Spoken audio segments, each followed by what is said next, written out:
And now it is time to welcome our first guest today, the guest today. She's amazing, in a segment that we call Bark in the Park.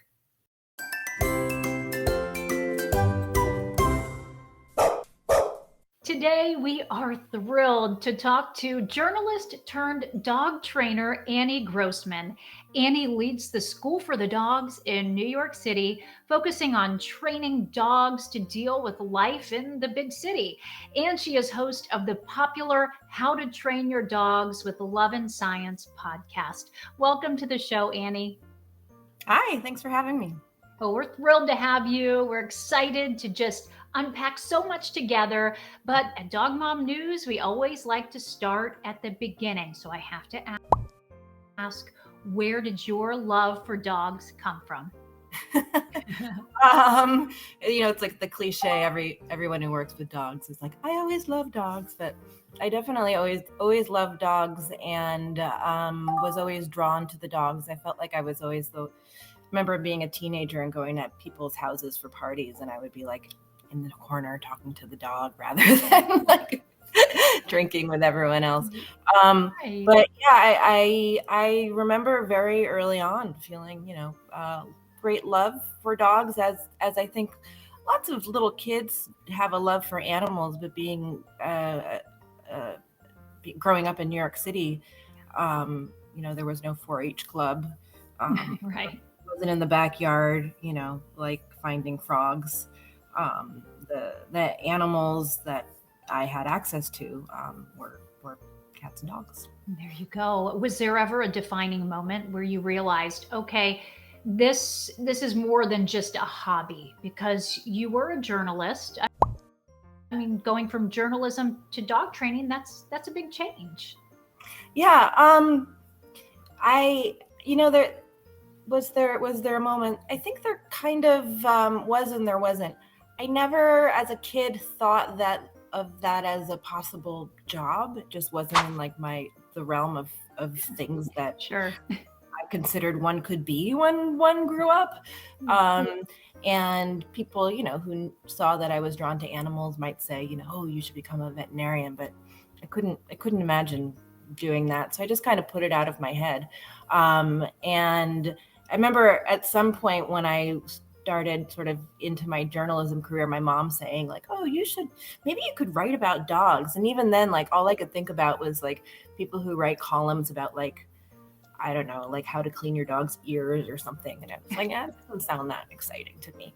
Right. But I always had it in the back of my head, like it would be really interesting to train dogs, or to even know, I have no idea of sort of what that involved. And when I was going around pitching article ideas, I would write these, long lists of just anything that came to mind. And at some point I pitched an editor at the New York Times style section about how there were people becoming dog trainers as the kind of plan B job. I had done a similar article about everyone becoming yoga teachers. I thought maybe I could write about people becoming dog trainers. So I had a chance during doing that article to think about it a little bit more. And really what I came up with was there's a lot of charlatans out there. That was my takeaway. Now, did it make you kind of see, oh, maybe I could do this too, right? I mean, when you're talking about people leaving other professions and then stepping into the unknown or this new territory, I'm also curious how your experience as a journalist shapes what you're doing today, because everything in life, I feel like, happens with purpose. Yeah, or with hindsight, you could say it happens. Right, exactly. And the moment we don't always see it, right? It's like, ooh, this is a little painful. Yeah. So I wrote this article for the New York Times in 2007 about people becoming dog trainers, which in my forthcoming book, I actually talk about how I wrote this article and how like cringy it is when I go back and look at it, because I see that I was doing what so many journalists I think do today in terms of dog training, where they don't consider that what a big topic it is, how to train your dog, and it becomes sort of very narrowly about about treating dogs as if they're humans. And also, I think a lot of even really good journalists operate with a lot of misinformation about what dog training is, and the fact that, it's an application of the science of behavior and not something that we should accept as being, rooted in myth and lore. But that's so prominent in our culture that that a lot of people who I think are very fine thinkers do not consider it as something having to do with science. Anyway, when I wrote this article, my takeaway was like, there are a lot of people out there who don't really seem like they know what they're doing. Right. Know how to do this. This doesn't seem like, didn't seem like trustworthy enough or something. Right. Like imposter syndrome, right? I mean, we see a lot of that today. People pretending to be the expert. I think especially with social media, people can create a persona, right? And maybe they don't always have the training to back it. You mentioned the word charlatans. That's kind of a big statement, but you did a lot of research. So let's talk about the lack of regulation. I think that's what we're alluding to in the industry. How do you ensure ethical standards are upheld in your training programs? Obviously, you're really passionate about it, and we want to guard against that cognitive dissonance of saying we want to be something, but then not really doing it. I know you care about this. Yeah. Well, just to back up a little bit, to continue on what I said, I did end up finding a program called the Karen Pryor Academy, which I went to because I met someone whose father was like a criminal prosecutor and was talking about his father had just done this program. And I was like, a guy who was a retired criminal prosecutor probably didn't go to just any program. That's right. And it was really changing to me because it made so much sense. I hadn't even thought about what dog training really was until I did this program, and I certainly didn't expect that it would like change my point of view about all animal behavior in the world the way it has. Which to me, as I then went out to start my career as a dog trainer, seemed so obvious. Like, obviously, we should be working with animals, meeting them where they are, respecting the fact that we are bringing these the species into our homes where it's operating by our rules, putting them in environments that are not necessarily easy. I live in New York City, not easy for many people, let alone dogs. We're asking a lot, and they don't have a lot of say. We can say like, my dog chose me, but really probably your dog doesn't have to say that. And when they do try and let us know, like, hey, I'm uncomfortable, I'm fearful, this is not okay, too often they end up doing it with their teeth. Yes. And things don't end well for anyone. So for me, coming from Karen Pryor Academy previously to that, sort of not knowing very much at all about dog training, and I should mention Karen Pryor was working with information that came pretty much directly from her, to her from B.F. Skinner, who was kind of considered the father of the science of behavior, working from the 1930s to the 1990s. Huge figure that I had never heard of. And when I became familiar with his work, that too made so much sense to me. And then I kind of went from there to starting my own business, to seeing, oh, this isn't obvious. Like, this isn't obvious to everyone else. Yes. And in the US, it's completely unregulated. Anybody can say, I am a professional dog trainer. Anyone could even say they're certified, because you could be certified by yourself, right? And there are a lot of people operating under some really dangerous misconceptions, I think, when it comes to dog training, in a time and place where sadly these things aren't obvious, despite all the research that's been done, despite all that we know and that we can do as far as helping to give dogs their best lives in the environments we choose for them. I think too many people are resorting to techniques that are rooted in pain, coercion, and myth and misinformation. It's terrible. What do you think needs to happen from a regulatory standpoint? That's a really good question. I tend to think less about how can we change the laws, although I think I'm not against that, and more about how can we change the way people think about this. Because of course there should be laws, for instance, against not abusing your children. But I don't, the laws are not what's keeping me from abusing my children. And I would like it to be that obvious that we should avoid using these unnecessarily harsh and kind of like retrograde training methods with dogs, and relying on again, like myth, when there's so much better information out there, not because it's illegal, but because it shouldn't be done. What I think the scariest thing is actually the use of shock collars and how acceptable that is in our culture, which is not true all over the world.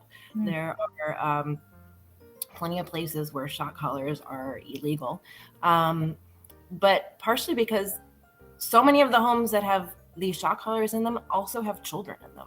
And you can go onto YouTube and find video after video after video of kids wearing shock collars, kind of playing around with it. Sometimes you can find parents with their kids sort of wearing it and playing around with it. And I just think, like, how many videos like this are happening that are not YouTube? Right. Exactly. I mean, it's ridiculous. I mean, it is, in a sense, it can be used as it is used as a tool to redirect. And in some cases it's harming. You would think that we would put that up away out of a child's reach. But anyway, we could go down that rabbit trail forever. I love your heart to educate. I'm sitting here thinking, you're a journalist. Once a journalist, always a journalist at heart, in my mind. You care about educating people. You want to put valuable, helpful information out there. That's why you're now a published author. That's why you're podcasting, because let's be honest, that's extra. That's an addition to what you're doing in the day to day. So I applaud you for that. I really appreciate it. Thank you. Yeah, thank you. You talked about some challenges in New York City, because let's just, in our own context, everybody's kind of in a different environment, different situation, suburban, urban, rural, and we could go on and on. But, I'm in South Florida, you're in New York City. I want to know about the unique challenges that you face from a training standpoint in New York City. I mean, I think that today, just today, I was talking to somebody about how the fact is, even if you take away the sort of tight quarters, and the fact that dogs live in these cramped spaces with other dogs unavoidable on the streets, even if you take all that away, the fact is, so many people in New York are out a lot, like having to, busy. it's not a land of the people, lazy. No, people like chilling and relaxing, No. which is just another factor, I think, and what makes it complicated to have a dog. Is it's you're running home from work to walk the dog and making sure the dog is getting what they need in these cramped, not only in the cramped space, but with the constraints of a very busy life. You've got the stimulation, you've got the taxis, but the people run. Yeah, and that's a lot for a dog. And noises that can't necessarily be masked or avoided. I mean, think about your average dog, what your average dog hears in the hallway of your apartment building all the time, and encountering other dogs on the street in ways that really are not that easy to avoid, on streets that sure, maybe you could avoid them by taking a walk at 5 a.m. with your dog, but maybe that's not what feels safe. I think all of that means that it's not easy or obvious to own a dog in New York City. It's not for everyone, and it's not for every dog.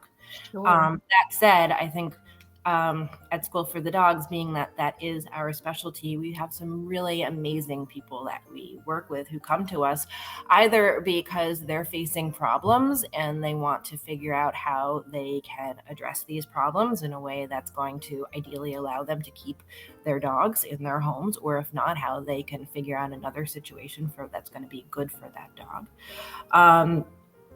Or because people have puppies and they just want to get it right. They want to make sure that that they're setting up their lives and their dog lives for success, that they're keeping their dogs engaged and healthy and mentally active and challenged and all these things, that it's like how wonderful that people want this for, again, these animals that do not have a big choice about whether or not they live with us. But like, if this is your hobby, like I think the journalist in me knows like the sort of trope of like, today Lucy got a manicure and then Lucy went for her tutoring. Lucy's a poodle. Like I've read so many like articles that like, and as a journalist, I get that. But now as a dog trainer, I think like, what a beautiful hobby. What a beautiful hobby that this is like what you are choosing to do, to give this animal you love a really wonderful life. And comparing it to, when you start to think about it as a hobby rather than as a kind of child's replacement, which comes with a certain amount of judgment. I love the effort people put into their relationships with their dogs, and doing it with like love and kindness, in the same way people put love and kindness into their relationships with their cars. Speaking of loving kindness, I don't know if you heard the creaking door, but it just opened in my office studio here, and look at what I got. I got a special delivery from my daughter. Oh, I can't get too mad at her for that, right? Messing with the audio, but she put a little note on here. It says, "We love you so much. Thank you for all you do for our family."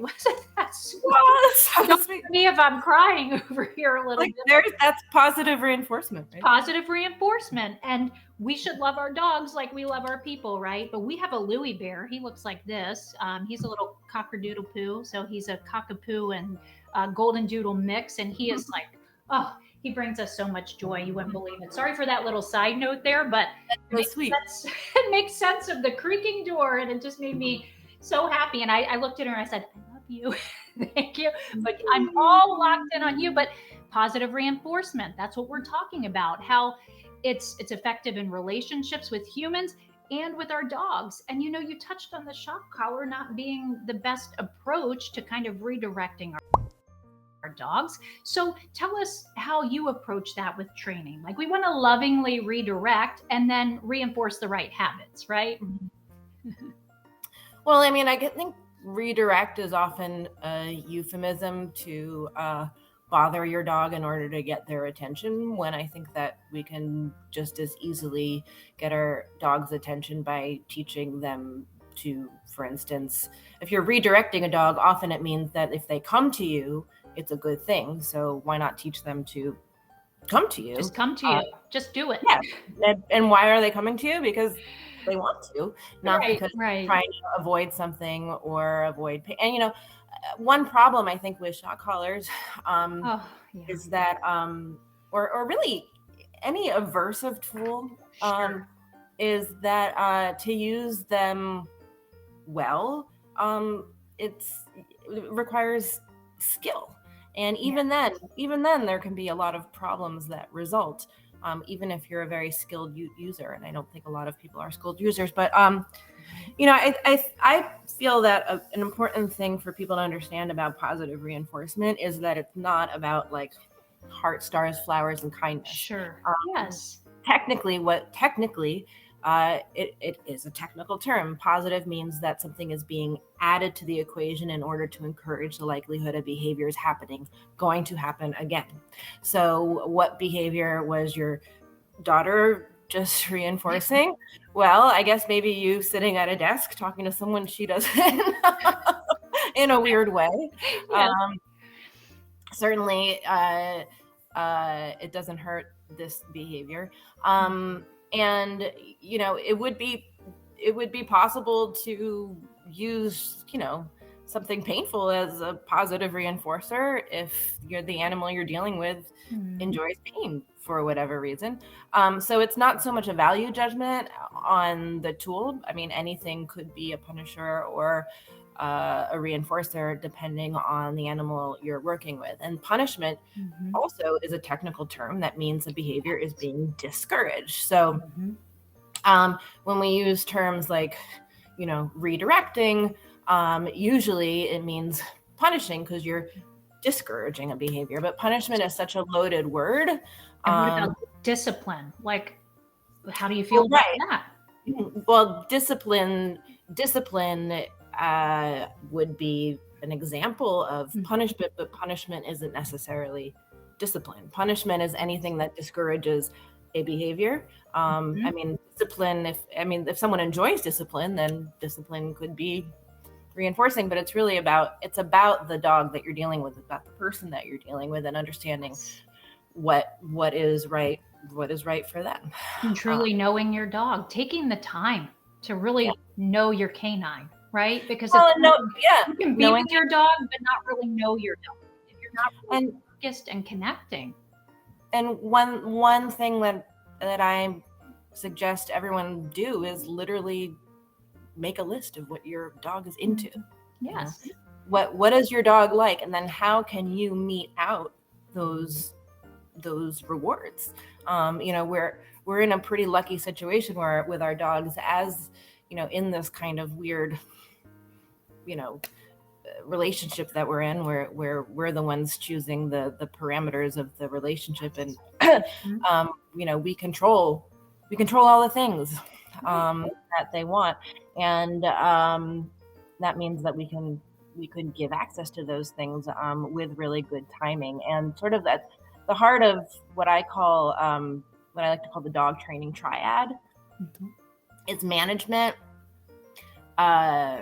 rewards, and timing. You want to sort of like figure out how you can create a situation, a stage for your dog, sort of like how can you create, I call it like a yellow brick road. How can you figure out a path for your dog that your dog is going to want to be on? They're not even going to realize, Dorothy never gets off the yellow brick road because there's also things happening on the yellow brick road. How can we create management that's with as little like barbed wire as possible?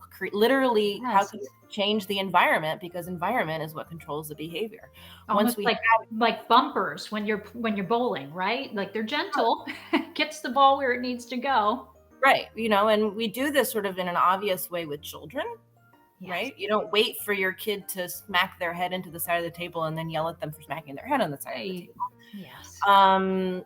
So I think with dogs, like we have the opportunity to very tightly control how they're spending their time, their energy, where they're spending their time and their energy.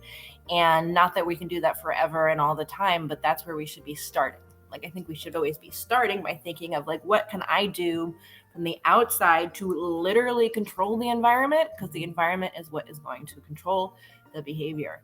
Then I want to figure out what my dog is really into. Does my dog like being patted? What does my dog prefer being left alone? Does my dog like hot dogs? Does my dog like blueberries? Whatever. That's right. Who does my dog like to spend time with? What does my dog like to spend time doing? And then you want to figure out how you can deliver those rewards with really good timing. You want to make sure that you are pairing the good behavior with the good thing. And big picture, that's what I feel like a lot of dog training breaks down into. So helpful. I'm sitting here, Annie, listening to you talk, and I'm thinking, wow, that's so insightful. We could spend a lot of time chatting together. And I'm thinking dog moms at home are probably thinking, I want to hear more of what Annie has to say. And I know you have so many helpful courses offered at your training center. Can you walk us through some of the options that pet owners have to choose from? Yeah. So we have a storefront location in East Village of Manhattan, School for the Dogs. It started out in my apartment 13 years ago. And now we have a beautiful 2-story facility where we host all kinds of classes, lessons, workshops, and playtimes. One really cool thing we do is we have kind of like puppy playtime, but then we have what we call schoolyard, which is like adult dog playtime, a time that dogs can be together off leash in a very kind of like curated environment with a trainer there to be able to make sure that everybody's getting along well, having a good time, and that everything's appropriate. Because when you think about it, like what a difference it would make to have someone in charge at every dog park, because every dog park you go to, everybody's an expert and nobody wants to Yeah. At least I know when I go to the dog park, I don't want to get involved with what anyone else is doing. I don't want anyone to get mad at me. But I also want my dog to be safe. Yeah, of course, that's key. Again, a clean, controlled environment. Yes. So that's one really special thing we do. And then we have classes running the gamut from puppy kindergarten all the way to what we call grad school. We have various kinds of tricks classes. One of my favorites is called Barcore. We basically teach sort of how you can exercise your dog inside, or using park benches or things that are accessible. Sure. To tire them out, especially if you're in a small space with little time, especially in the colder weather. And then we have a couple classes that are very specifically about working with a dog on urban sidewalks. One is called urban leash walking, which is sort of like defensive driving, but for dog walking. And then we have one called Sidewalk Psychos, which is a very popular class that is for dogs who have issues on the street, often issues with other dogs. And because we have this space and you're in downtown New York City, we're able to curate the space, curate the classes so that dogs are exposed to each other and other stimuli little by little by little, eventually to the point where they can work outside. Great. So yeah, we also do lots of virtual programs. One thing that we have is called Training Club, which is an opportunity for people to work in group coaching sessions virtually with our trainers and take advantage of our library of online courses. And I'm very excited about my new book that's coming out. What can you tell us about it? We're so excited for you. Congratulations. Yeah, thank you. It's called How to Train Your Dog with Love and Science. It's being published by Source Books. It's a real kind of, it's a how-to book, but I would also say it's, I don't know, maybe 20% memoir, and another 30% sort of history of the science of behavior over the last century and a half. Because I found when I got interested in dog training, I was where did this come from? Did somebody just figure this out? I wanted to know more. And I sort of knew that it had to do with dolphin training and the history of dolphin training, which I was who wouldn't want to know more about the history of dolphin training? So, and it took me, as I started to kind of learn myself about the history of the science of behavior, I saw how exciting it was to be able to train dogs as a kind of way to engage with this really interesting part of the history of psychology over the last century. I felt like I was able to kind of do mini experiments with experiments that were purely about having a good time with my dog and helping my dog enjoy life, because the history of dog training comes from Karen Pryor, who was herself a dolphin trainer.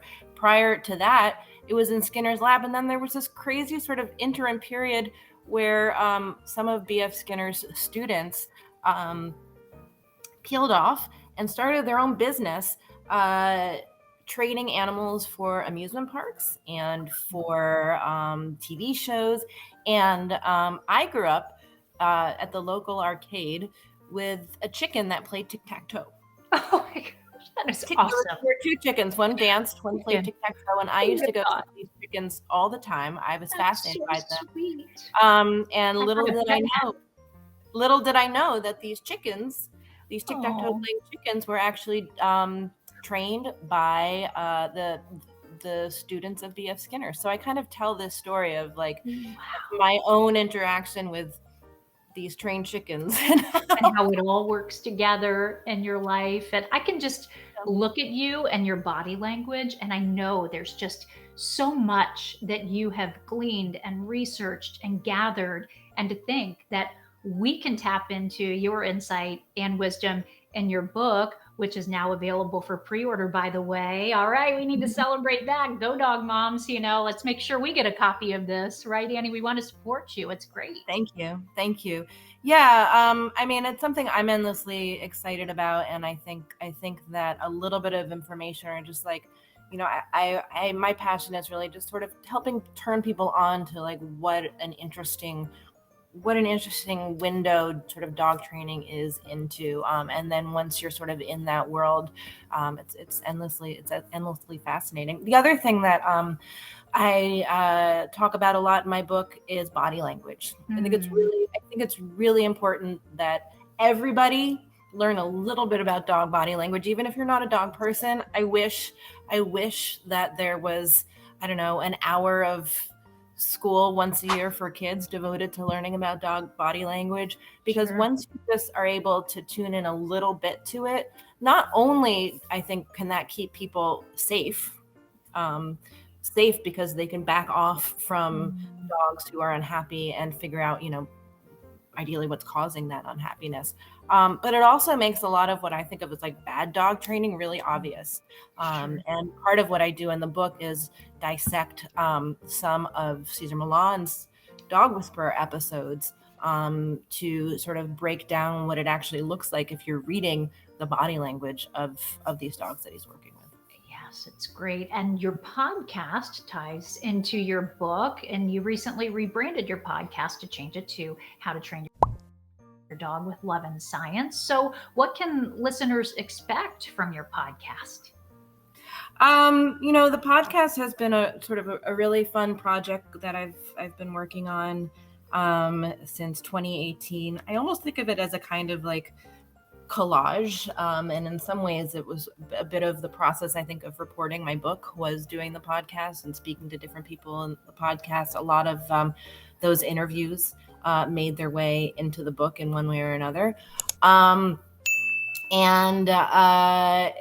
have some episodes that are very much how to teach a sit, how to walk a dog on a loose leash in an urban environment. But then, because it's my podcast and I can do what I want, you go, there are definitely episodes where I just enjoy going down a rabbit hole having to do with some aspect of the fascinating world of animal behavior and behaviorism. And it's also been a really wonderful opportunity to talk to some of the finest dog trainers out there right now, and not only get tips from them, but also kind of learn.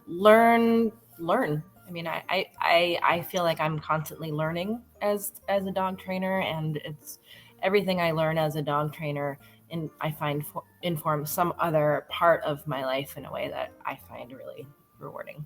All right. So dog moms, you heard it. You want to make sure that you subscribe to How to Train Your Dog with Love and Science with Annie, because it's amazing and it will be worth your time for sure. Annie, this has been so good. So good that we are going to take a break from this segment and come back here in a few minutes for part 2 to continue this conversation. And then we'll wrap up this interview. How does that sound to you? Sounds great. Make sure to go ahead and like this video, hit the subscribe button, and ring the bell so you can stay on top of all of the amazing content that we put out there. Thanks so much for watching this Dog Mom News clip. Be sure to like, comment, and subscribe to our YouTube channel for more awesome and informative Dog Mom News content.